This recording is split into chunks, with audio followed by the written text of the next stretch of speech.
Baik. Assalamualaikum warahmatullahi wabarakatuh.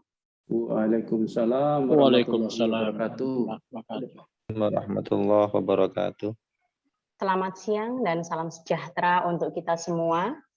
Yang terhormat Jenderal TNI Purnawirawan Tyasno Sudarto, Ketua Komite Investigasi Negara Republik Indonesia. Yang terhormat Mayor Jenderal TNI Purnawirawan Bambang Saiful Basri, Dewan Pendiri Komite Investigasi Negara. Yang kami hormati Direktur Eksekutif Indo-CF. Yang terhormat Bapak Arif Rashid Hasan, selaku Komisaris Bank Syariah Indonesia. Yang terhormat Bapak Dr. Subandi MM, Direktur Pasca Sarjana Institut Agama Islam Ma'arif Nahdlatul Ulama Metro Lampung. Tidak lupa kepada para penanggap kita, yang terhormat Bapak Inggar Saputra MSI sebagai peneliti pendidikan, yang terhormat juga Bapak Saiful SH, pengamat kebijakan publik, yang terhormat juga Ustadz Ahmad Fajri SPD, pengasuh Pondok Pesantren Al-Yajir Lampung, yang terhormat para guru besar, jurnalis, wartawan, akademisi, pelaku usaha UMKM, dan mahasiswa yang berbahagia. Kami ucapkan selamat bergabung dan selamat datang kepada seluruh hadirin dalam acara webinar nasional yang diselenggarakan oleh Majapahit TV dengan mengusung tema yang sangat edukatif, yaitu literasi ekonomi syariah, kini dan nanti pentingkah? Baik, dengan sangat antusias sekali pada kesempatan siang hari ini bersama saya Zakiyah yang tentunya akan memandu acara pada siang hari ini hingga sampai usai nanti. Sebagai rasa nasionalis kita, marilah bersama-sama kita menyanyikan lagu Indonesia Raya. Hadirin kami mohon untuk berdiri.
Indonesia tanah airku, tanah rumah darahku.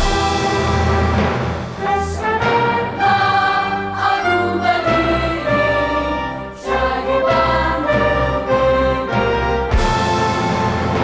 Indonesia kebangsaanku, bangsa dan tanah air.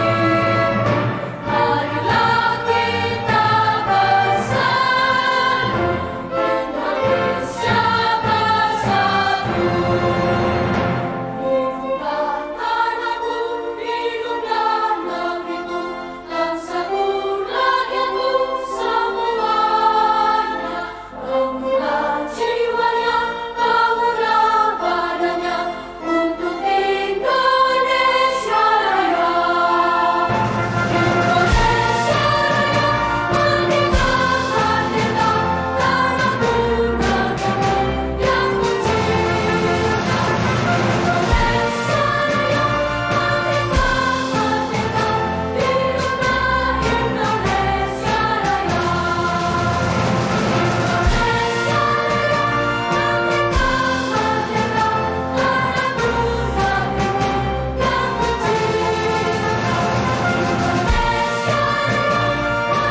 Terima kasih. Hadirin kami persilahkan untuk duduk kembali. Selanjutnya kata sambutan yang akan disampaikan oleh Bapak Rakisa SH, kami persilahkan kepada Bapak Rakisa.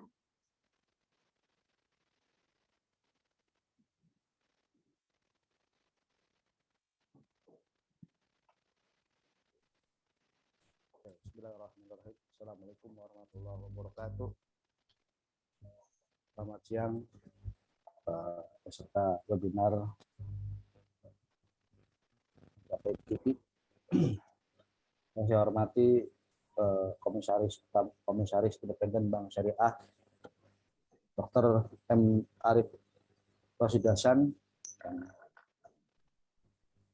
masih dalam masuk ke yang yang terhormat Dr. Subandi MM, Guru Besar IM MU, yang saya hormati penanggap Pak Inggar Saputra MSI, Pak Saiful SH, pengamat kebijakan Ustadz Ahmad Farji SPD, yang saya hormati Ros Ibu Jakia SPD. Dalam kesempatan ini mudah-mudahan kita diberikan kemudahan, kemudian diberikan pelajaran dalam melaksanakan aktivitas apapun, termasuk dalam diskusi kali ini dengan tema literasi ekonomi syariah kini dan nanti. Seberapa pentingkah literasi ekonomi syariah kini dan nanti? Tak lupa juga saya ucapkan terima kasih kepada seluruh jajaran panitia yang telah berpartisipasi dalam kegiatan ini. Mudah-mudahan apa yang kita harapkan sesuai dengan yang kita inginkan. Mungkin itu saja yang bisa saya sampaikan. Tak banyak yang bisa saya sampaikan. Mudah-mudahan diskusi atau webinar yang seri ke berapa, mungkin seri ketiga dan seterusnya lancar. Terima kasih. Wassalamualaikum warahmatullahi wabarakatuh. Waalaikumsalam warahmatullahi wabarakatuh. Terima kasih Bapak Akis.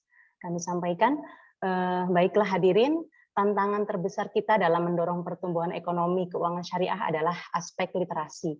Indeks literasi keuangan syariah yang dirilis oleh Otoritas Jasa Keuangan pada tahun 2019 berada pada skor 8,93%.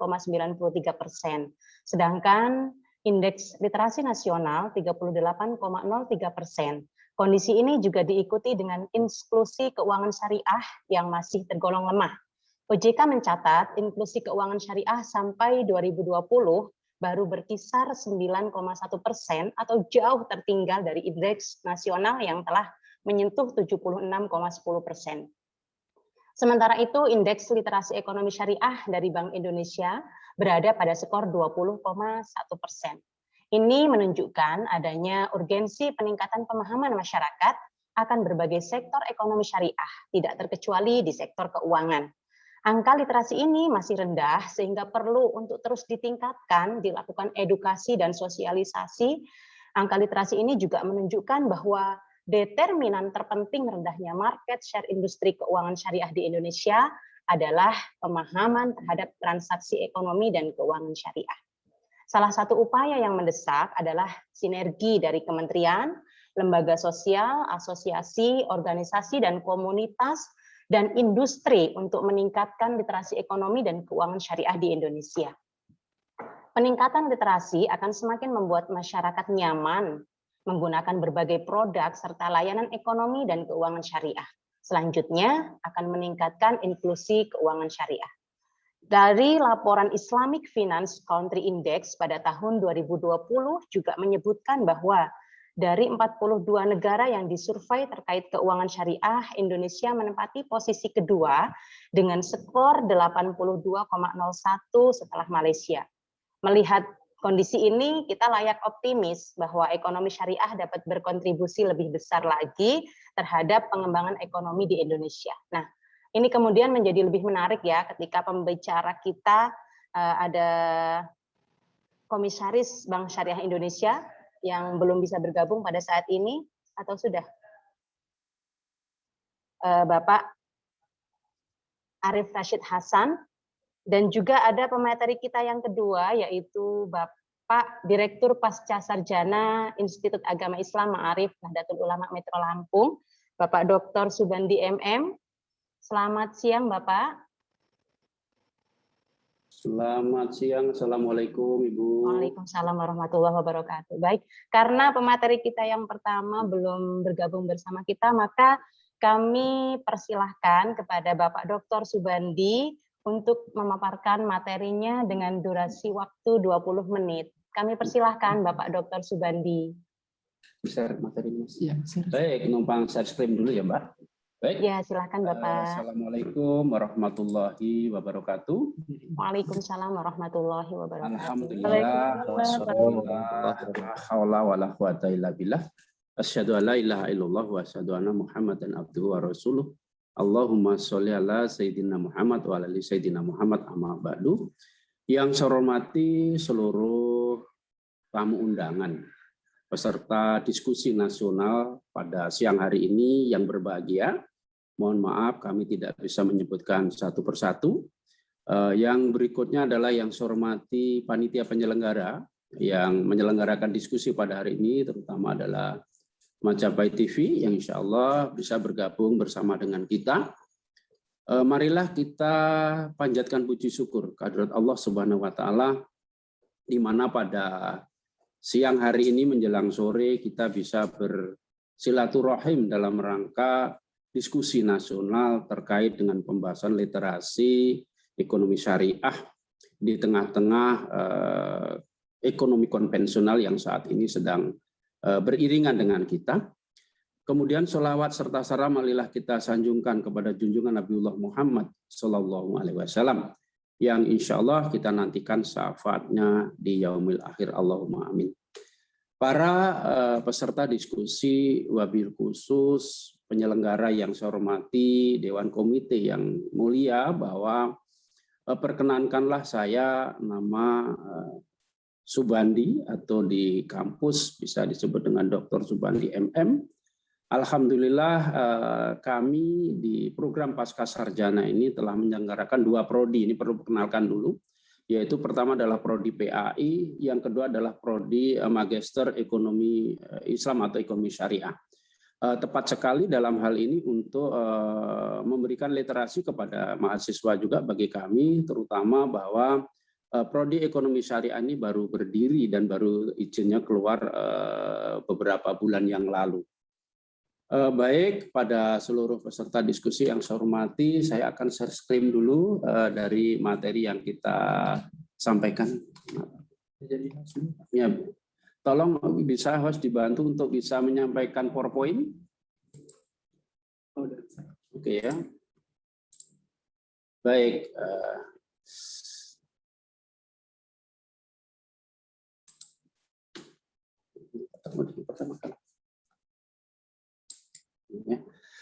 Baik, dari latar belakang bahwa pangsa ekonomi syariah ya terhadap perekonomian nasional ini terus mengalami peningkatan di era COVID-19, bahwa secara kenyataan di lapangan ditandai dengan era COVID ini, bahwa data Bank Indonesia BI mencatat kontribusi pasar prioritas nilai halal yang ada di kita, yaitu HVS itu pada tahun 2016 hingga 2020 di sini adalah terhadap produk domestik bruto masing-masing mengalami peningkatan dari tahun ke tahun.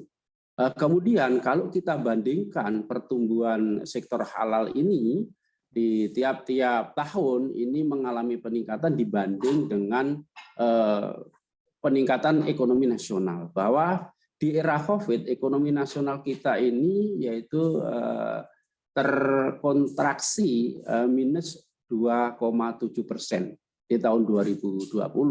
Sementara sektor HVC kita menunjukkan kinerja lebih baik walaupun sama-sama minus, yaitu minus 1,72%. Artinya apa?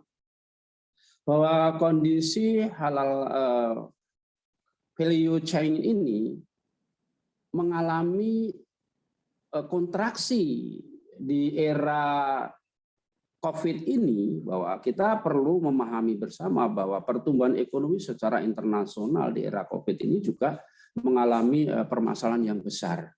Tapi syukur alhamdulillah perkembangan produk-produk syariah ya atau ekonomi syariah di tahun 2020 ini walaupun mengalami kontraksi minus, tapi ini bisa dibanding dengan kontraksi minusnya di perekonomian nasional kita ini tidak parah gitu lah. Artinya apa? Bahwa kepercayaan terhadap produk halal syariah ini di Indonesia juga bisa mengalami sebuah peningkatan kepercayaan.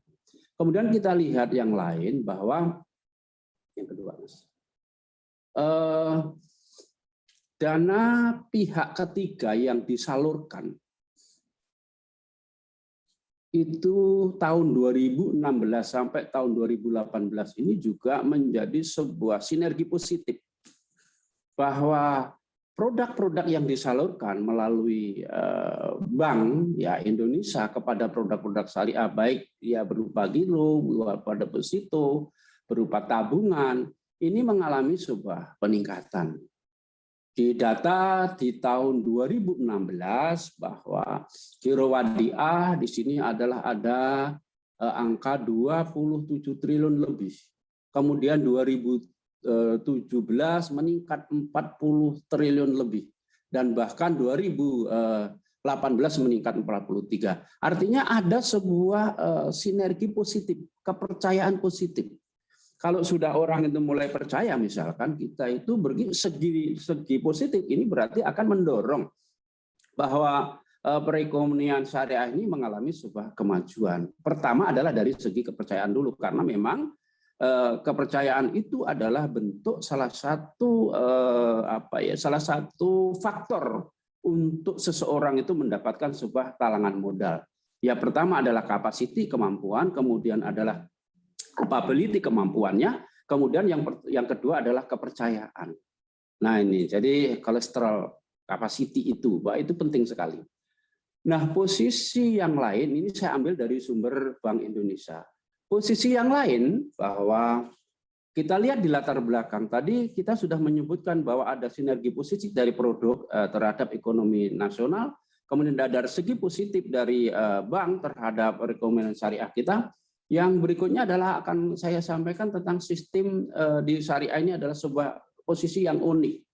Di mana uniknya yang pertama adalah sistem ekonomi syariah ini terbilang unik. Kenapa?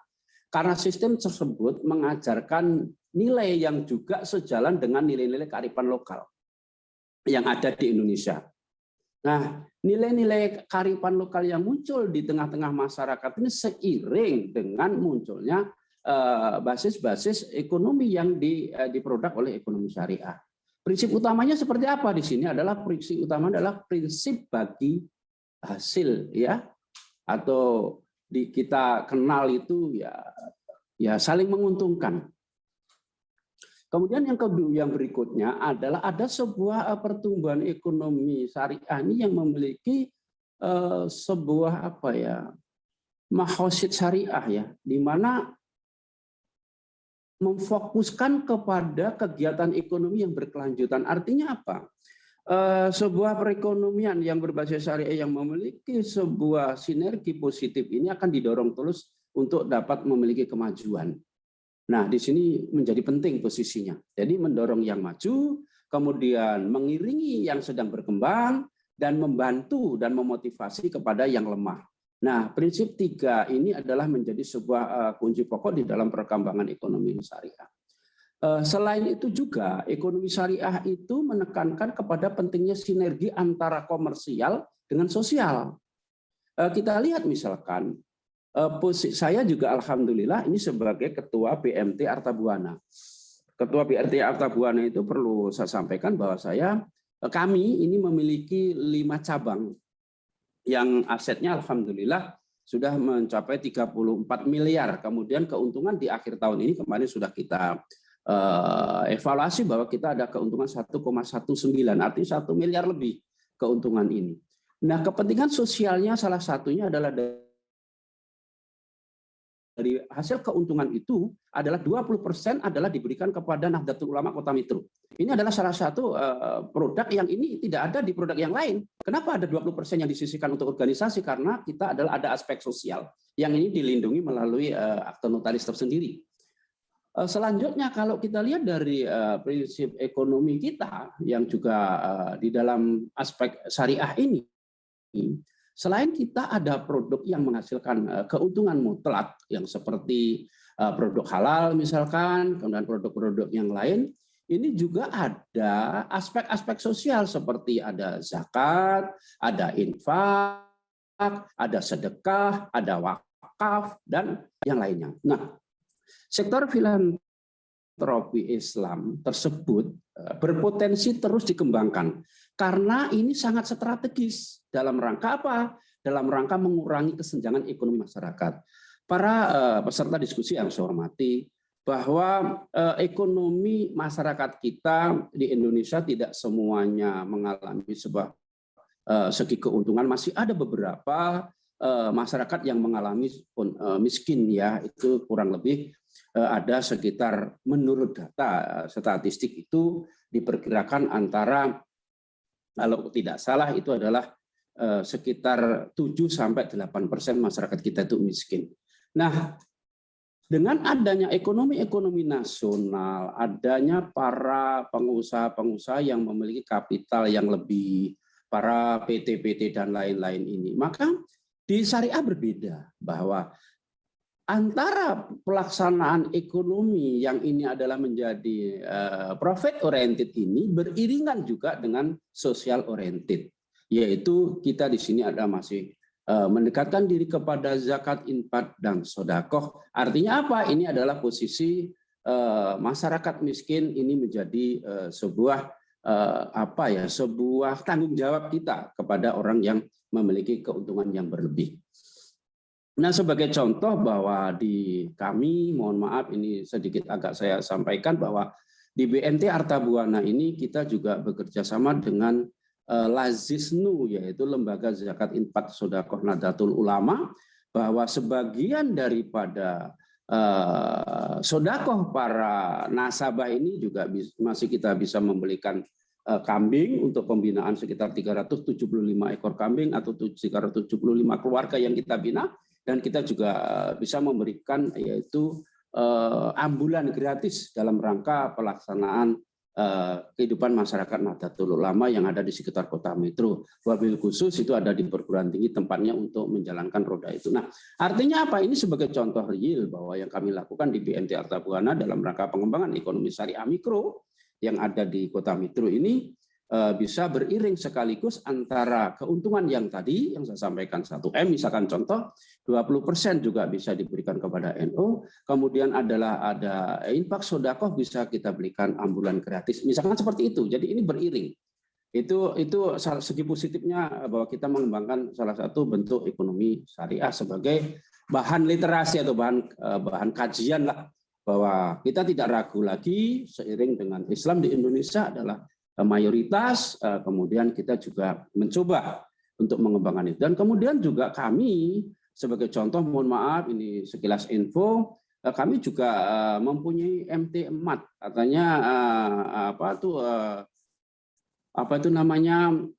supermarket ya, minimarket yang seperti Alfamart itu, tapi ini adalah milik kita semua sama. Itu ada 15 keuntungan adalah untuk organisasi sosial kemasyarakatan, terutama adalah NU dan banun-banumnya. Nah, seperti itu. Baik, kita lanjutkan bahwa pengembangan ekonomi syariah di Indonesia ini sudah dimulai 30 tahun yang lalu ya, perkiraan sekitar tahun 1970-an lah ya, bahwa ditandai dengan adanya berdirinya Bank Muamalat, kemudian dulu juga digagas oleh oleh Kiai Gus Dur, yaitu dengan adanya Bank Nusuma, walaupun tidak berdiri lagi, artinya nggak bisa bersaing, tapi ini sudah kita mulai. Lambat perkembangan ini sehingga ini menjadi sebuah fundamental bahwa kita telah mulai pijakan awal dengan adanya Bank Muamalat itu. Dalam perjalanannya berbagai regulasi ya, untuk mendukung penguatan ekonomi tadi, ekosistem ekonomi syariah di Indonesia, maka muncul berbagai regulasi-regulasi. Antara lain adalah penerbitan surat berharga syariah di negara kita, ya, yaitu SBSN. Kemudian juga munculnya tadi sudah disampaikan, yaitu ada Komite Nasional Ekonomi dan Keuangan Syariah, NKEKSN, ini juga sudah. Kemudian juga tahun 2016 pemerintah membentuk Komite Nasional Keuangan Syariah, KNKS. Dan kemudian ini adalah atas rekomendasi dari Master Plan Arsitektur Keuangan Syariah, MAKSI. Nah, posisi-posisi ini semua adalah mampu memberikan regulasi dasar hukum atau dasar pijakan pergerakan ekonomi syariah yang ada di Indonesia. Selanjutnya dalam perkembangannya pemerintah kemudian menyadari aspek ekonomi Islam dalam sektor real juga perlu didorong untuk masa pertumbuhannya. Hal tersebut mendasari penyusunan Master Plan Ekonomi Syariah Indonesia, yaitu tahun 2020 sampai tahun 2024. Oke, selanjutnya kita akan melihat apa sih dengan dasar-dasar itu. 10 menit lagi. Oke, baik. Yang mendasari atas potensi yang besar itu, maka kita perlu melihat bahwa dukungan yang pertama adalah kita secara analisis SWOT bahwa masyarakat Indonesia adalah masyarakat Muslim. Ini yang pertama. Kemudian juga dukungan yang besar, yaitu data BI menunjukkan tahun 2019 total pasca pasar tadi disampaikan oleh saudara moderator, yaitu terhadap produk halal, pasar halal domestik terhadap global mencapai 11% sebagai penduduk Muslim terbesar, yaitu sebesar 87%. Nah, ini adalah merupakan sebuah kekuatan, ya, sebuah kekuatan. Ditambah lagi, ya, masyarakat kita ini adalah tinggi sekali bahwa produk-produk yang dimiliki di industri nasional ini terutama adalah memiliki lambang produk halal. Kemudian kita lihat senada dengan Kepala Departemen Ekonomi dan Keuangan Syariah Bank Indonesia, yaitu Bapak Anwar Basori, ya, mengatakan bahwa Indonesia juga berpotensi menjadi leadership pengembangan pasar keuangan syariah dunia. Nah, ini artinya apa? Kita mampu memberi sebagai garda ke depan lah, pemimpin di mana pengembangan ekonomi keuangan syariah dunia ini bisa berawal dari masa pandemi ini, bahwa kita bertumbuh, ya, dalam penyaluran pembiayaan ini bisa mencapai 8%. Nah, baik, selanjutnya di era ekonomi global saat ini, ya, bahwa pada tahun 2019 pengeluaran konsumen Muslim di dunia mencapai berapa triliun, ya?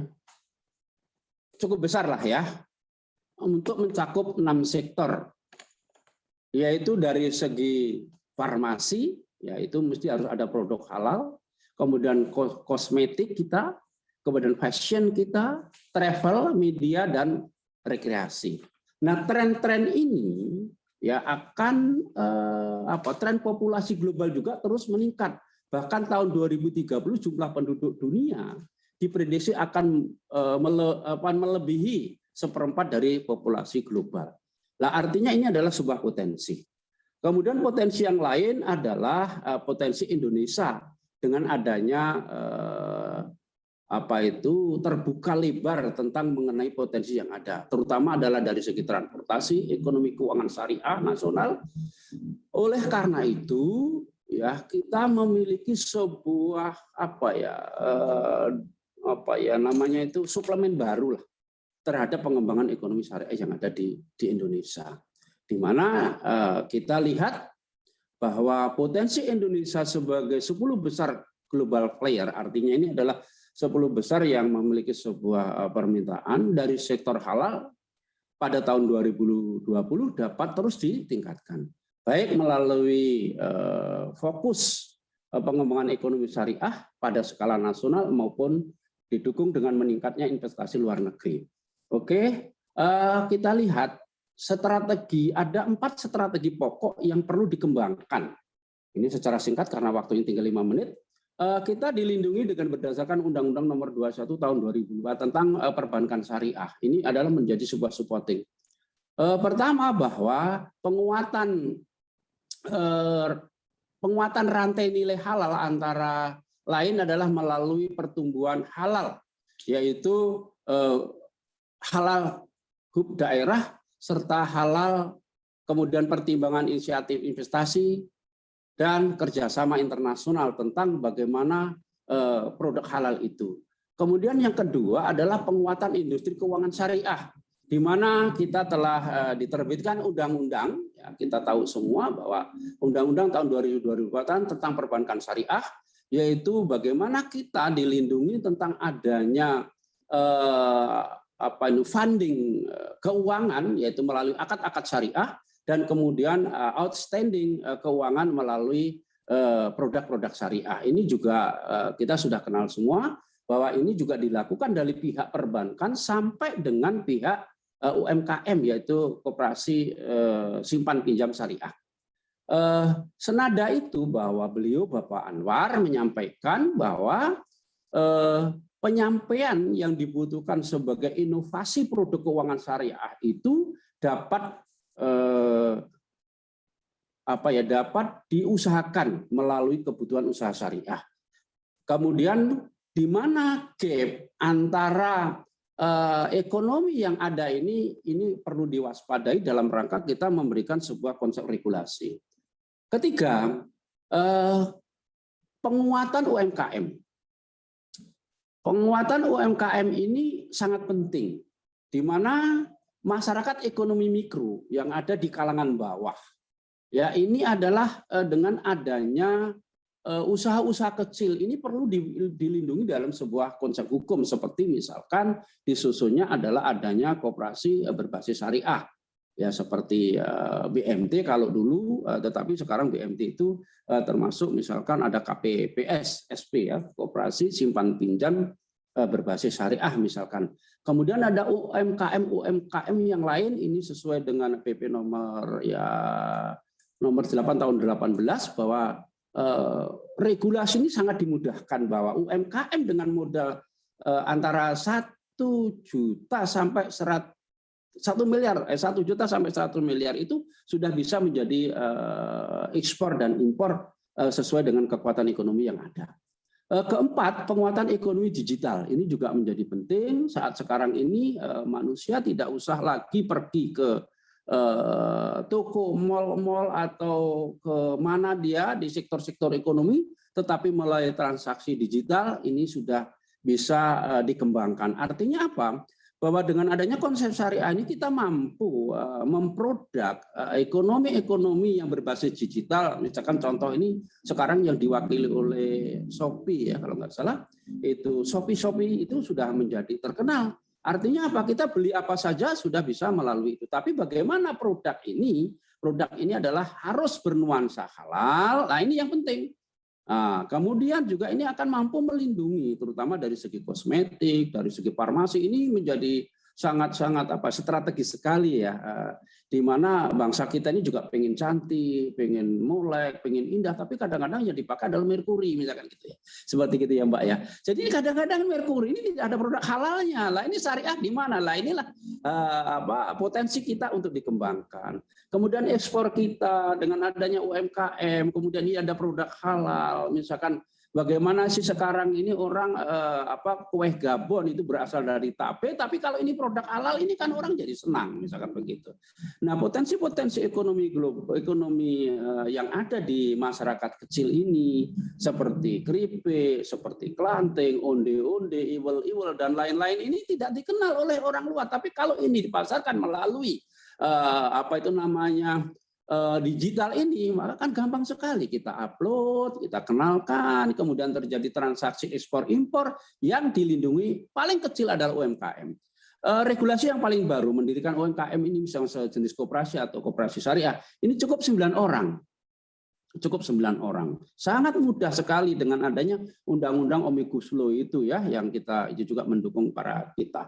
Nah, ini adalah potensi ini kita harus seiring antara syariah dengan aturan-aturan konvensional baik perbankan maupun perbankan syariah, ekonomi mikro syariah dan ekonomi konvensional ini seiring bagaimana celah-celah syariah ini mampu untuk menjadi sebuah sinergi. Maka 4 strategi tadi penting untuk kita pahami dalam rangka mengembangkan ekonomi syariah tadi supaya bisa menjadi makhosid, artinya berkelanjutan. Jangan sekarang maju besok hilang kan gitu Mbak Zakia ya. Oke, terima kasih itu Mbak Zakia, barangkali sekilas info karena sudah ditandai waktunya sudah habis gitu ya. Jadi tadi perlu saya sampaikan bahwa kebijakan-kebijakan ekonomi yang ada di Indonesia ini sudah mendukung kita untuk di syariah, baik kebijakan ekonomi melalui perbankan, melalui pertumbuhan ekonomi mikro, melalui pengembangan digital dan lain-lain. Terima kasih. Mohon maaf pada tamu undangan peserta diskusi yang saya hormati, bahwa ini yang dapat kami sampaikan karena saya hanya praktisi di bidang ekonomi, yaitu pertama adalah pengembangan ekonomi mikro dari BMT Arta Buana. Kebetulan saya juga menduduki sektor ketua sehingga sedikit banyak ada pengalaman lah tentang produk-produk finding maupun produk-produk outstanding yang terkait dengan regulasi-regulasi ke bank, koperasi itu sedikit karena pengalaman di praktisi itu. Sejatinya saya adalah seorang akademisi kan begitu. Terima kasih Mbak Zakia dan kemudian tim semuanya yang hadir pada hari ini. Mohon maaf apabila kurang berkenan, saya kembalikan kepada moderator. Terima kasih Bapak, sangat menarik sekali ya. Jadi penguatan UMKM itu perlu dilindungi konsep hukumnya supaya memudahkan regulasinya. Juga kita perlu memproduksi potensi ekonomi masyarakat kecil yang perlu dipusatkan supaya nanti bisa lebih berkembang. Selanjutnya kita karena pembicara kita Bapak Arief Rashid Hasan belum hadir. Selanjutnya kita dengarkan pemateri yang kedua, yaitu yang akan disampaikan oleh beliau Bapak Saiful SH selaku pengamat kebijakan publik. Bapak Saiful, kami persilahkan, waktunya 20 menit.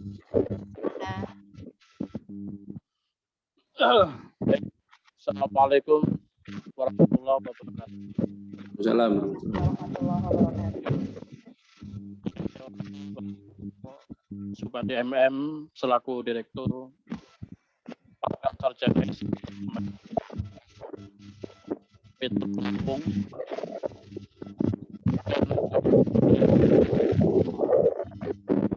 yang dihormati Pak Arief Rashid Hasan, seyogyanya beliau seharusnya jam ini mengisi sebagai pemateri, tapi tadi informasi dari BUMN masih ada rapat dengan Menteri Erick Thohir, Bapak Erick Thohir. Seyogyanya apabila sudah selesai, maka langsung masuk ke link Zoom yang kita acarakan ini. Dan kepada Bapak dan Ibu, Pak Inggar Saputra yang saya hormati, Pak Ahmad Fajri, Pak Ustadz Ahmad Fajri yang saya hormati, dan kepada seluruh peserta webinar diskusi publik pada kesempatan siang hari ini. Tema kita adalah literasi ekonomi syariah kini dan nanti, apakah penting? Jawabannya adalah sangat penting sekali. Tadi sudah disampaikan oleh beliau Bapak Subandi. Kenapa kini dan kenapa nanti? Karena kini adalah untuk ekonomi yang saat ini dan nanti adalah untuk ekonomi yang berkelanjutan. Itu seperti itu. Terus harapan pemerintah kita, Bapak Presiden sudah menyampaikan bahwasannya Indonesia tahun 2024 itu akan menjadi pusat ekonomi syariah di Asia secara global. Dan BI pada awal tahun 2021 melakukan penelitian terhadap indeks literasi ekonomi syariah, yang mana penelitian itu dilakukan pada usia orang 17 tahun sampai 65 tahun dan beragama Islam. Sejauh mana memahami daripada apa sih ekonomi syariah itu. Nah, berdasarkan penelitian yang dilakukan oleh Bank Indonesia, maka 16,3% dari penelitian itu yang memahami daripada literasi ekonomi syariah. Artinya apabila ada 100 penduduk, 100 orang yang beragama Islam, maka di dalam 100 orang itu baru 16 orang yang paham literasi ekonomi Islam dan yang menerapkan ekonomi syariah di dalam kehidupan sehari-hari. Itu penelitian dilakukan pada awal tahun 2021. Sedangkan penduduk Muslim di Indonesia itu adalah terbesar di Asia, bahkan di dunia. Yang mana 87% daripada penduduk Indonesia itu adalah beragama Muslim. Oleh sebab itu, literasi itu sangat penting sekali. Literasi kini dan nanti untuk ekonomi syariah yang berkepanjangan itu sangat penting sekali. Ada dua aspek penunjang literasi ekonomi syariah. Yang pertama adalah peran pembuat kebijakan. Yang mana peran pembuat kebijakan ini adalah pemerintah, yaitu Presiden, Bapak Wakil Presiden, Otoritas Jasa Keuangan, Bank Syariah Indonesia, dan perusahaan-perusahaan yang bergerak di bidang BUMN yang mengarah kepada ekonomi syariah. Yang mana kebijakan itu sesuai dengan instruksi Bapak Presiden, itu harus mengarah diprioritaskan kepada tingkat bawah, artinya kepada tingkat desa. Jadi tingkat-tingkat di desa itu bukan cuma sebagai penonton saja, akan tapi sebagai pelaku usaha daripada ekonomi syariah itu sendiri. Saat ini yang terjadi di desa itu rata-rata hanya sebagai penonton. Jadi penonton tayangan di televisi. Oh, ternyata usaha UMKM seperti ini. Itu seperti itu. Nah, pada kesempatan minggu yang lalu, Bapak Presiden sudah menegaskan bahwasannya seluruh lapisan masyarakat yang di desa-desa itu jangan hanya menjadi penonton. Harus dilibatkan kepada usaha-usaha UMKM, kawasan industri halal yang mana diadakan di tingkat pedesaan. Jadi faktor pendukung literasi yang pertama adalah peran kebijakan, dalam arti adalah pemerintah. Yang kedua, itu adalah peran media. Media di sini adalah media literasi itu satu bisa pondok pesantren. Pondok pesantren di Indonesia itu terbanyak di seluruh dunia. Terus yang kedua adalah medianya adalah masjid. Kemarin juga sudah ada Dewan Masjid Indonesia. Terus yang ketiga, peran yang harus bisa memanfaatkan sebagai sarana untuk literasi dan edukasi daripada ekonomi syariah adalah perguruan tinggi atau universitas. Yang mana yang di situ ada fakultas-fakultas daripada ekonomi syariah. Jadi yang terakhir adalah media. Media itu diantaranya seperti Zoom, ini adalah media. Kita memberikan literasi dan edukasi kepada masyarakat luas dan yang bisa dijangkau oleh seluruh komponen daripada masyarakat yang ada di Indonesia. Terus yang terakhir, supaya literasi itu bisa berkelanjutan demi pembangunan ekonomi syariah secara nasional yang berkelanjutan, maka di situ harus difasilitasi oleh beberapa infrastruktur daripada literasi dan edukasi. Di tengah pandemi COVID yang seperti ini, saat ini dan sesuai dengan perkembangan daripada revolusi industri 4.0, maka peran dunia digital untuk literasi dan edukasi ekonomi syariah itu sangat dibutuhkan. Dan alhamdulillah Indonesia diprioritaskan fasilitas-fasilitas tersebut dan itu merupakan bagian daripada infrastruktur yang diprioritaskan oleh Bapak Presiden. Jadi 3 hal itu yang saya sampaikan. Yang pertama adalah peran pembuat kebijakan. Yang kedua adalah peran media. Media itu adalah pondok pesantren, masjid, universitas, dan media elektronik, media digital, dan media-media yang lainnya. Terus yang ketiga adalah infrastruktur. Infrastruktur penunjang daripada kedua aspek tersebut. Jadi infrastruktur itu bisa menghubungkan antara pejabat pembuat kebijakan dengan masyarakat yang ada di desa, dan antara pembuat kebijakan dengan media-media sarana seperti pondok pesantren, universitas, masjid-masjid, dan lain sebagainya. Jadi itu penyampaian saya, nanti akan disampaikan bicara hadir.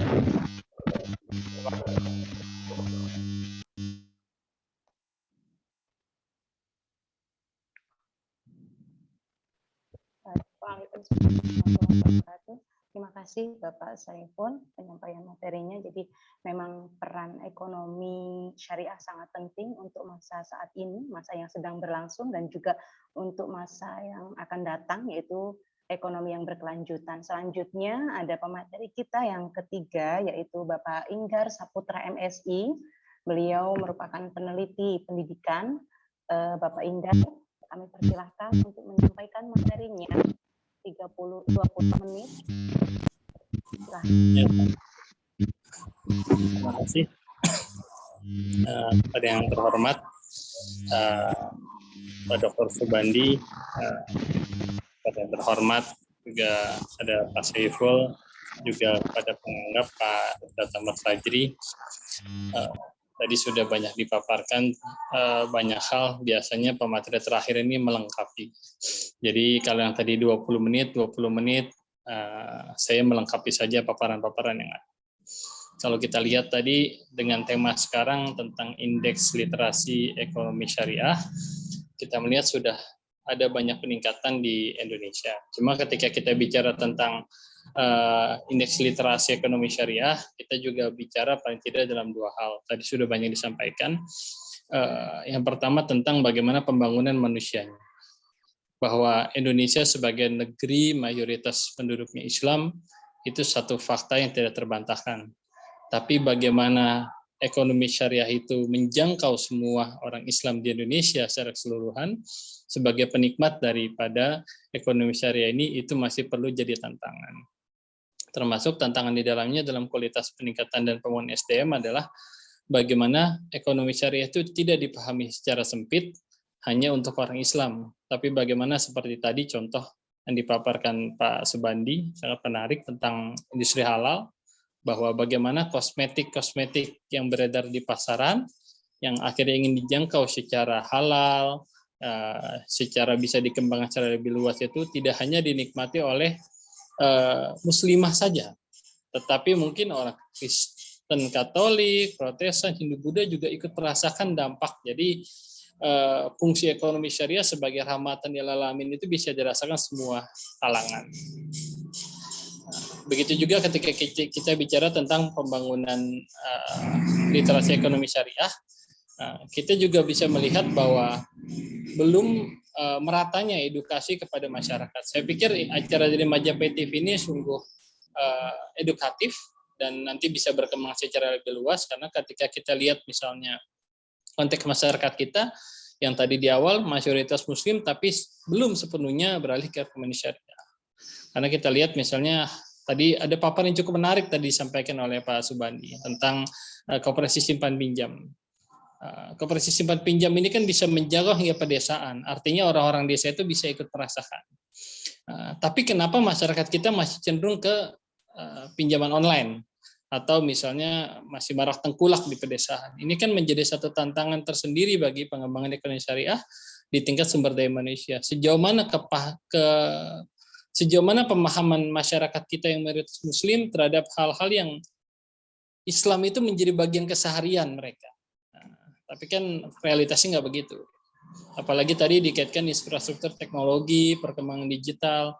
Ini antara ekonomi syariah yang bergerak perlahan tapi pasti masuk ke ranah digital dengan kecepatan ekonomi konvensional yang luar biasanya sudah merambah digital. Kita bisa lihat misalnya nanti mungkin bisa secara kualitatif dipaparkan atau bisa kita ukur berapa persen serapan koperasi simpan pinjam syariah ini.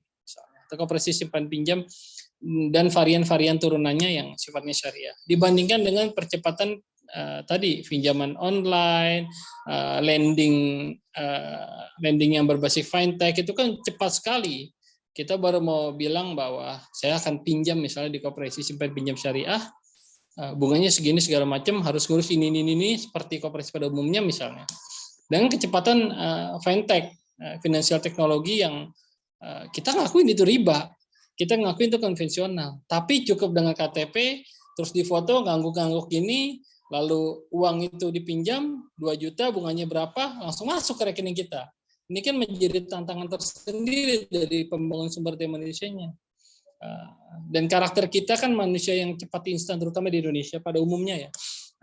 Kita pengen cepat saja. Ya nggak salah juga, memang kebutuhan ekonomi kan tinggi gitu. Tiap orang berbeda-beda. Sehingga orang pengen yang instan dibandingkan harus ngurus yang serba birokratis. Ini kan menjadi tantangan tersendiri di pembangunan manusianya.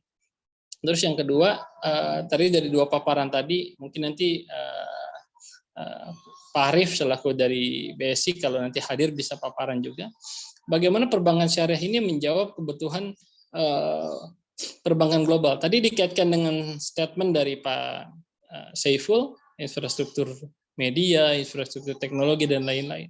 Sekarang kita sudah memasuki revolusi industri 4.0. Lalu akan beranjak sebentar lagi society 4.0. Artinya nanti juga di perbankan syariah bisa dilihat atau bisa dinilai juga. Sekarang orang tidak lagi mulai tertarik kepada bank-bank yang konvensional meskipun itu negeri ya. Mereka tetap punya kekuatan, tapi bank konvensional ini potensi tergesernya tinggi. Kenapa? Sekarang masuk bank digital. Kalau kita ke Alfamart, Indomaret, kita lihat misalnya tulisan Aladin bank digital, atau kita merasakan Genius, atau kita merasakan bank lain bank dan lain, itu kan bank-bank itu serbuan konvensional dan dari luar negerinya kencang sekali investornya. Nah, sementara nanti kita lihat bagaimana takaran perbankan syariah. Kita pernah berbangga misalnya dengan muamalat dulu, tapi akhirnya redup. Nah ini kan bank-bank syariah ini kan digabung juga nih antara BSM, BNI, dan BRI. Menjadi BSI, satu kekuatan besar untuk meraup potensi pasar. Tapi kita juga ditantang nanti, BSI ini punya tren apa? Sebagai perbankan syariah punya ciri khas apa? Sebagai contoh, kalau misalnya kita lihat bank konvensional, Mandiri terkenal dengan bank, ya kalau banknya Taipan, banknya orang-orang usaha itu Mandiri. Kalau kita mau minjem kredit perumahan, kita minjem ke BTN. Kalau kita orang perkotaan, BNI. Kalau kita orang pedesaan, BRI. Nah, BSI ini punya tren apa? Punya ciri khas apa? Nanti mungkin kalau nanti Mas Arief datang, bisa paparan juga. Sebagai bank syariah dan juga sebagai branding, Anda punya tawaran apa ke masyarakat? Karena ini akan mempengaruhi perilaku masyarakat. Studi-studi yang banyak berkembang tentang ekonomi syariah kan orang akan cair sendiri nanti ke depan. Kalau dia punya keunggulan, dia punya tren, ya dia akan ikut menikmati. Karena tadi saya bilang seperti paparkan Pak Subandi, Pak Dokter, industri halal itu orang akan menikmati, tapi tawarannya dari industri halal itu apa? Traveling, tadi disinggung traveling juga, media. Apa yang ditawarkan? Karena nanti ke depan dengan Society 4.0 akan makin bias antara konvensional dengan syariah. Orang akan lebih melihat, mungkin kalau saya seorang Katolik misalnya, atau saya seorang Konghucu, saya akan melihat, oh ini bunga yang diterapkan bank-bank syariah, koperasi simpan pinjam, dan semua ketentuan yang syariah ini lebih prospek ke saya. Mungkin saya akan mengambil, saya nggak peduli itu ekonomi syariah, orang bilang, oh itu kan muslim ajaran, nggak peduli. Gitu. Kalau orang usaha kan nanti mikir begitu. Sementara tahun konvensional apa? Ini akan menjadi persaingan yang akan sangat menarik ke depan dengan era infrastruktur tadi, digital, apalagi ada penetrasi juga nanti dari pesantren, kampus. Saya pikir juga pesantren-pesantren NU, Muhammadiyah, Persis, dan lainnya akan sangat bisa berkembang dengan konsep ekonomi syariah. Dan tadi dipaparkan juga ketertarikan masyarakat sudah mulai tinggi. Tinggal bagaimana kita menjaganya, tinggal bagaimana kita memanfaatkan. Tadi juga ketika kita bicara ekonomi syariah, kita juga bicara asuransi, kita bicara tentang bank, ketika kita bicara industri keuangan, kita bicara tentang wakaf, ini kan pengelolaannya tinggi. Apalagi kita punya 2 ormas yang sangat moderat, yang kita bisa sinergi. Di tengah banyak ormas-ormas Islam lainnya yang bisa jadi pendukung. Artinya potensi ekonomi syariah tinggi, tinggal tadi saya lihat 2 hal saja tadi. Bagaimana SDM-nya mempengaruhi perilaku masyarakat, persepsi masyarakat untuk tertarik ke ekonomi syariah. Yang kedua, bagaimana bisa menjawab tantangan-tantangan digital. Karena luar biasa kalau misalnya koperasi, industri atau industri halal dan lain masih berbasis konvensional di tengah gempuran teknologi, ya kita akan tertinggal. Mau tidak mau, suka tidak suka. Dulu orang mengenal syariah misalnya mungkin sistem ketok pintu, terus ngajak masyarakat goib dan lain-lain. Sekarang apalagi dengan adanya pandemi COVID, lewat Zoom, terus habis itu tayangan-tayangan podcast, tayangan-tayangan yang sifatnya talk show, itu akan lebih memikat masyarakat, apalagi masyarakat perkotaan dan masyarakat pedesaan yang sudah mulai masuk teknologi ke wilayah mereka. Ini jadi tantangan ke depan, tapi kita tetap harus optimis. Tadi paparan dari Pak Dr. Subandi, juga dari Pak Syaiful, paparan-paparan optimis. Saya mengkritisi hal-hal sedikit yang kita rasa dia nggak perlu mungkin ke depannya. Tapi saya optimis ekonomi syariah kita bisa bangkit, apalagi kita tadi punya potensi besar. Tapi juga tadi ada catatan Pak Dr. Subandi dan moderator sampaikan juga tadi, dari host Mbak Zakia sampaikan juga, kita hati-hati, jangan sampai Indonesia jadi pusat pasar doang, target pasar. Konsumennya Indonesia, tapi yang punya syariah itu mungkin negara jauh di sana, Inggris yang kelola, atau mungkin yang kelola negara-negara Afrika, Amerika. Akhirnya kita jadi target pasar. Kalau modelnya begini, ya tidak ubahnya nanti orang berpikir ekonomi syariah dan konvensional sama.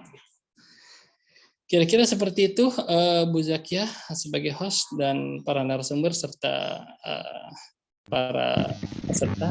Terima kasih. Assalamualaikum warahmatullahi wabarakatuh. Waalaikumsalam warahmatullahi wabarakatuh. Terima kasih Bapak Inggar Saputra. Sangat menarik ya. Jadi pembangunan ekonomi syariah juga perlu pembangunan sumber daya manusianya. Bagaimana ekonomi syariah bisa menjangkau seluruh aspek konsumennya, bukan hanya dinikmati oleh umat Islam saja.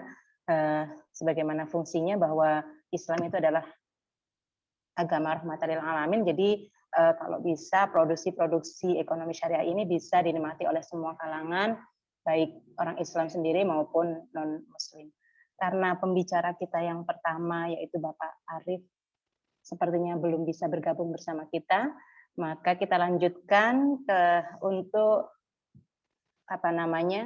kepada penanggap kita yaitu Bapak Ahmad Fajri, Bapak Ustadz Ahmad Fajri SPD. Kami persilahkan untuk menanggapi daripada tiga pemateri kita. Yang pertama ada Bapak Dr. Subandi, ada Bapak Saiful SH, dan Bapak Inggar Saputra. Kami persilahkan Ustadz Ahmad Fajri untuk menanggapi.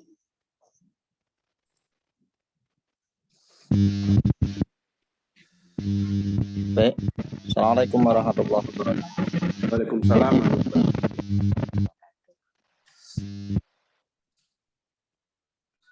Ya, terima kasih kami sampaikan kepada seluruh narasumber materi, Pak Dr. Subandi, MM, Bapak Saiful, dan Bapak Inggar tadi yang sudah menyampaikan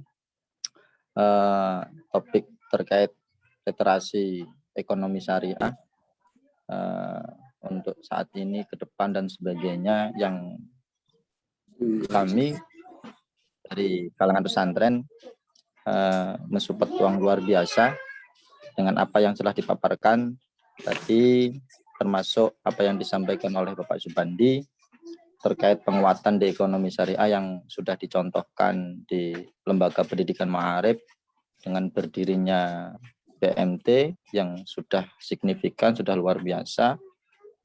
Lihat pemantauan kami juga sudah buka beberapa cabang di beberapa kabupaten, dan ini sebagai fasilitas untuk memfasilitasi bagaimana ekonomi syariah ini benar-benar berkembang.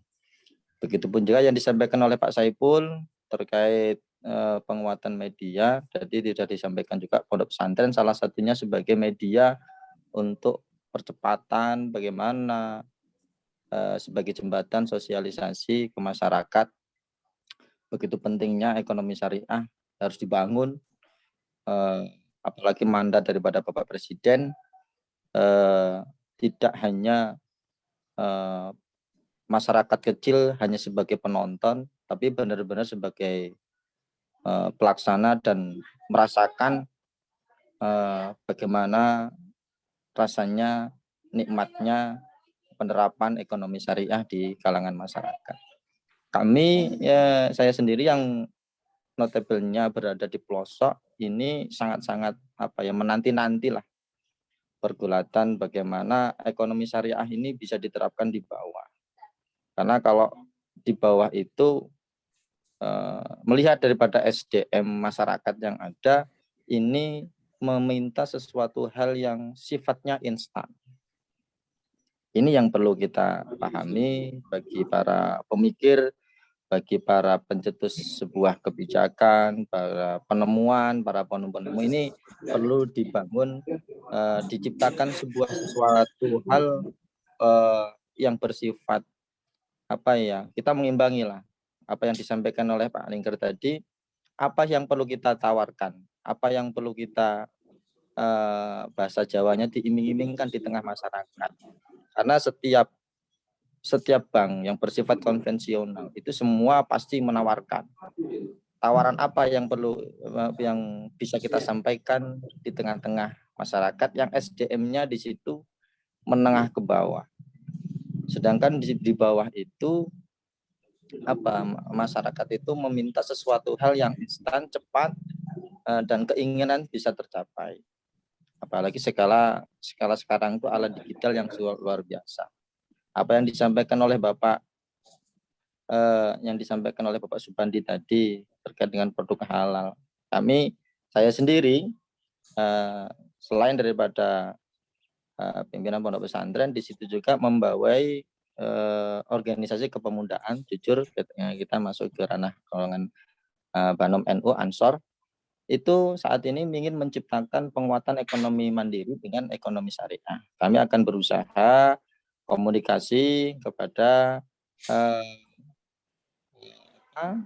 pemilik usaha yang bersifat bisa diterapkan dengan ekonomi. Mungkin kami juga akan berusaha konsultasi dengan BMT atau Buana yang nantinya bisa menciptakan kemandirian ekonomi yang berbasis syariah, yang nantinya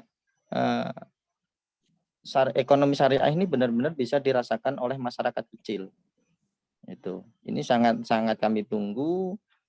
Ya alhamdulillah dengan jejaring kami berkomunikasi dengan beberapa ahli itu sangat penting. Bahkan ekonomi syariah harus benar-benar diterapkan di tengah-tengah masyarakat supaya masyarakat itu dalam penguatan ekonomi mandiri benar-benar berjalan, dan di situ sesuai dengan apa koridor kita sebagai masyarakat Islam yang benar-benar berjalan dengan konteks syariah. Ini kami yang masih saat ini kita galakkan penguatan ekonomi mandiri, dan nantinya kami bisa berkonsultasi dengan para senior, para pelaku ekonomi syariah yang sudah berjalan, bisa berbagi dengan ekonomi, bisa berbagi ilmu. Termasuk ini dalam diskusi ini saya pribadi mengucapkan luar biasa. Ini luar biasa, syukur bisa berbagi ilmu yang nantinya bisa diterapkan di masyarakat bawah, terutama di konsep di pondok pesantren. Kami juga akan berusaha bagaimana penerapan ekonomi ini akan benar-benar bisa berjalan. Ya, mungkin itu Bu Zasbia yang tanggapan yang kami sampaikan. Terima kasih luar biasa kepada Bapak Dr. Subandi, Bapak Saiful, dan terima kasih. Assalamualaikum warahmatullahi wabarakatuh. Waalaikumsalam warahmatullahi wabarakatuh. Terima kasih Pak Ustadz Ahmad Fajri SPDI atas tanggapannya. Ini sangat menarik. Sebagai kami akan membuka sesi tanya jawab. Kami persilahkan kepada audiens untuk 3 orang penanya.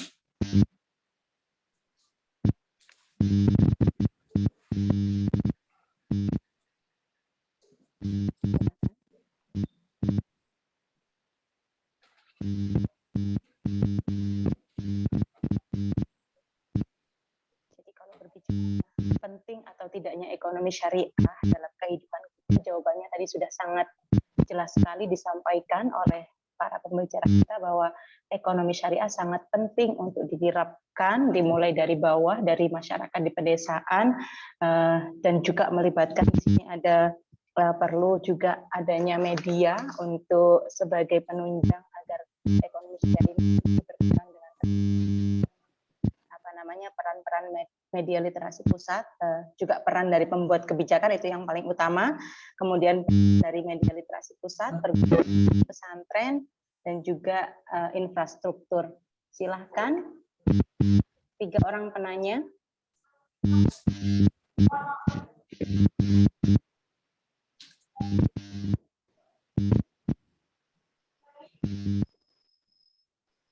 Jika tidak ada, maka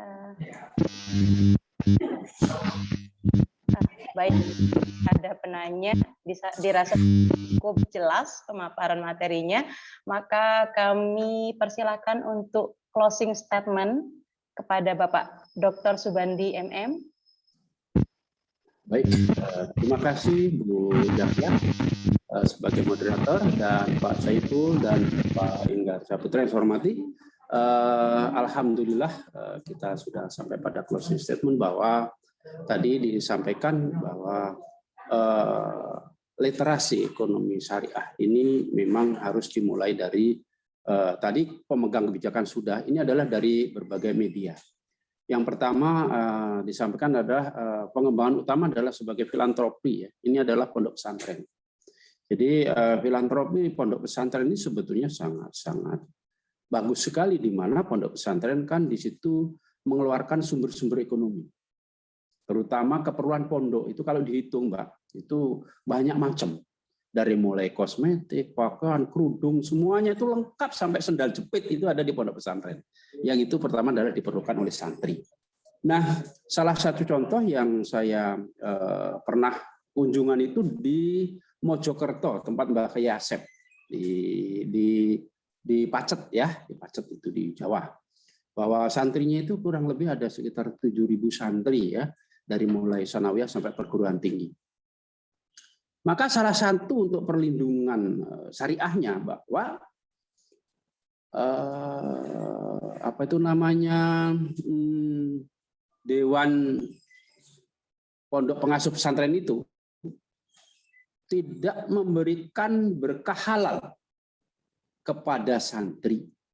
Seluruhnya dari mulai MTS sampai perguruan tinggi itu membeli produk-produk yang tidak jelas selain diproduksi oleh pesantren. Nah, ini salah satu contoh. Kemudian kami juga memproduksi halal, itu adalah roti khotijah. Itu kami di Nitro ini sudah mulai memproduksi roti khotijah. Ini lengkap. Dari mulai seperti kayak di Fish Hut, ada, semuanya ada. Tapi adalah produknya adalah khotijah dan telah berproduk halal. Ini contoh. Artinya apa? Kita mulai mengenalkan nama-nama itu tidak McDonald, begitu loh Mbak. Artinya ini tidak McDonald, kemudian tidak fiction chicken. Nah, tapi ini adalah mulai produk-produk yang ini ala-ala keperluan lokal. Itu loh ya. Artinya ini mulai. Dan itu langsung saja itu didaftarkan ke produk halal. Kita sponsornya. Nah, kenapa ini? Karena di produk halal ini apabila ini mengalami sebuah profit, ini juga ada infaknya, ada sodakohnya. Nah ini kan kalau mereka di sana produk misalkan tadi McDonald, kemana kita mau melihat itu kemana? Kan tidak jelas. Paling-paling hanya yang namanya itu yang sedikit sekian persen itu yang diberikan kepada kita itu aja rebutan. Tapi kalau kita tadi misalkan sekarang ini contoh real di tempat kami mempunyai BMT Arta Buana, ini adalah KSPPS, artinya Koperasi Simpan Pinjam Pembiayaan Syariah ya. Ini contoh saja, ini real yang saya lakukan. Ini adalah 20% untuk kepentingan Nahdien. Banon Ansor, NU, PMI, semuanya kebagian di situ. Nah kalau sekarang ini sudah keuntungan 1,2 M, apa enggak 240 juta hari ini diberikan kepada organisasi. Luar biasa. Ini real saya lakukan karena saya kemarin menandatangani untuk akhir tahun. Nah, gitu. Baru kemarin saya itu. Maka baru mendengar dari Pak Saiful itu. Langsung ditelepon, ya udahlah, siaplah gitu ya. Nah, tanggung jawab akademisi kan gitu. Saya sebetulnya hanya mempraktisi di situ. Kemudian ada koperasi. Nahdlatul Tujar misalkan. Ini memproduk wainu. Jelas kalau wainu jelas halal begitu loh. Namanya air NO. Itu ada gelas dan ada botol. Kita langsung mempromosikan itu. Kenapa sih kita takut? Ya kalau kita sekarang bersaing dengan Aqua, ya wajar saja. Kita bersaing dengan Tripanca, wajar saja. Mereka sudah lama, berpuluh-puluh tahun, kita lah baru 2-3 tahun yang di sini. Artinya filantropi ekonomi syariah yang harus kita kembangkan ini adalah menjadi sebuah ukuran literasi nyata. Tadi kebijakan sudah, media sekarang gampang, pakai media online. Nah, tapi inilah jadi masyarakat yang 87% Muslim ini, kalau saya hitung, itu sekitar 200-an juta lebih, Mbak. Baru 16% yang mengenal produk-produk syariah.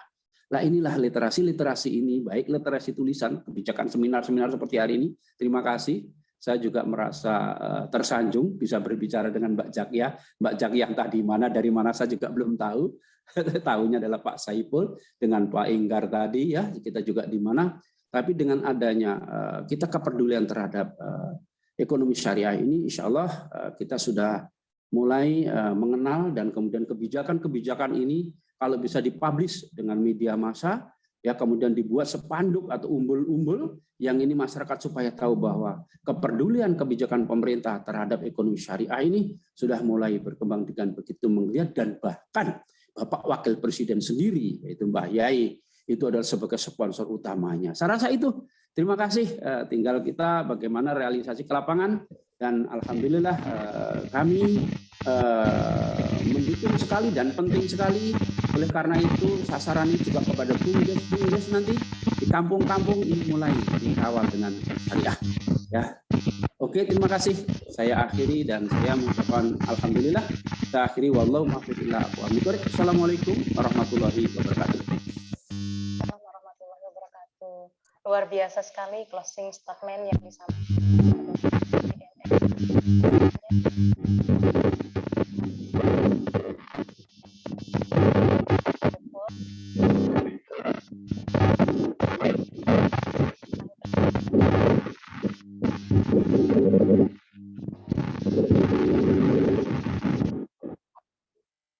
Baik, terima kasih Bu Jakia. Suaranya jelas ya? Jelas Pak Saiful, jelas. Baik, terima kasih Bapak Dr. Subandi.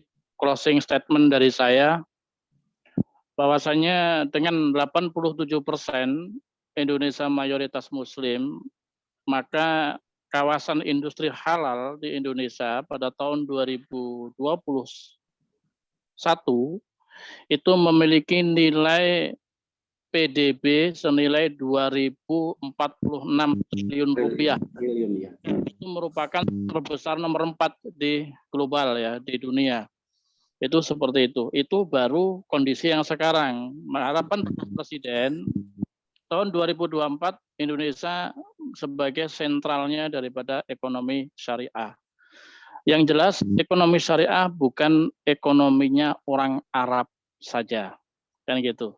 Ekonomi syariah adalah ekonomi yang sangat berciri khas dengan ekonomi Islam, yang mana ekonomi Islam itu sendiri menganut budaya Islam Nusantara. Hanya sebagai rahmatan lil alamin yang bisa diterima oleh kalangan negara manapun. Buktinya negara-negara lain yang non-Islam juga mulai melirik daripada ke sistem ekonomi syariah dan perbankan syariah. Saya kira itu statement dari saya. Kita sebagai umat Islam, umat Muslim tentunya bangga.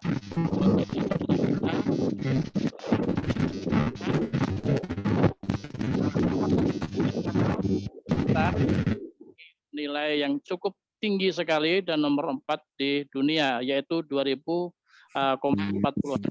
rupiah. Saya kira kalau dikembangkan maka PDB negara Indonesia bisa menjadi PDB negara yang statusnya negara maju. Itu saja, Bu Jakia. Ya.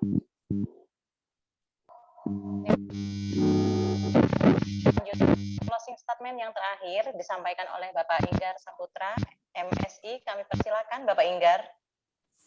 Terima kasih Bu. Ya. Tadi sudah banyak dipaparkan menjadi pengetahuan kita bersama. Closing statement saya yang pertama, kita harus memasyarakatkan ekonomi syariah dalam visi praktis. Tadi sudah dipaparkan oleh Pak Ustadz Fajri dan Pak Dokter dari Pak Dokter Subandi. Yang kedua, kita harus kembali menggiatkan tadi di pesan Pak Saiful bahwa ini milik kita bersama, milik semua penduduk dunia. Mereka berhak mendapatkan kebermanfaatan dari ekonomi syariah. Dan yang ketiga, mari kita dukung terus pemerintah untuk membesarkan ekonomi syariah. Paling tidak ini akan menjadi jawaban di tengah maraknya ekonomi konvensional dan industri ekonomi dunia yang masih konvensional. Sama satu lagi terakhir, semoga ke depan kita berharap ekonomi syariah ini bisa sinergis dengan keinginan teman-teman Republik Indonesia, terutama apa yang dulu pernah dipaparkan oleh Bung Hatta tentang ekonomi Pancasila. Adanya ekonomi syariah yang milik Muslim dan dominan Indonesia dan ekonomi Pancasila sebagai gagasan besar proklamator kita, sinergisnya insya Allah akan membawa ekonomi syariah kita menjadi lebih baik ke depan. Terima kasih Bu Zakia. Assalamualaikum warahmatullahi wabarakatuh. Waalaikumsalam warahmatullahi wabarakatuh. Baik, satu lagi saya ingin menyapa ke Ustadz Ahmad Fajri. Terakhir, harapannya Ustadz Ahmad Fajri apa dari hasil diskusi ini? Monggo, kami persilahkan. Baik, terima kasih. Saya mengucapkan selamat datang pada Bapak Jainullah. Terima kasih. Besar harapan bagi kami, terutama dari kalangan pesantren, nantinya memang dengan adanya penguatan ekonomi syariah ini, nantinya pondok pesantren benar-benar nantinya bisa menjadi fasilitas, bisa menjadi media yang sangat bisa langsung bersentuhan dengan masyarakat, dan mudah-mudahan harapan kita ekonomi syariah di Indonesia nanti bisa terwujud lebih maksimal, terutama di kalangan masyarakat, bukan masyarakat perkotaan, tapi benar-benar bisa dirasakan oleh masyarakat pedesaan, karena sangat kami harapkan, kami nantikan suasana syariah, suasana ekonomi berbau syariah bisa benar-benar dirasakan oleh masyarakat paling bawah, masyarakat kecil. Nantinya benar-benar ekonomi yang kita rasakan menjadi ekonomi yang berbau syariah dan benar-benar menjadi yang rahmatan lil alamin, bisa masuk ke lini paling bawah. Itu yang sangat kami harapkan. Mudah-mudahan pesantren ke depan bisa menjadi fasilitas, bisa menjadi media untuk berjalannya, majunya, semaraknya ekonomi syariah. Terima kasih. Assalamualaikum warahmatullahi wabarakatuh. Assalamualaikum warahmatullahi wabarakatuh.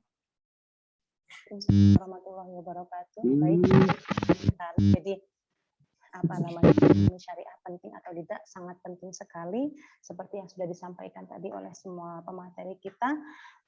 Tibalah kita pada penghujung acara. Kami ucapkan terima kasih kepada para pembicara kita yang sangat luar biasa pada siang hari ini, Bapak Dr. Subandi MM, Bapak Saiful SH, Bapak Inggar Saputra, dan para penanggap kita yaitu Bapak Ustadz Ahmad Fajri SPD.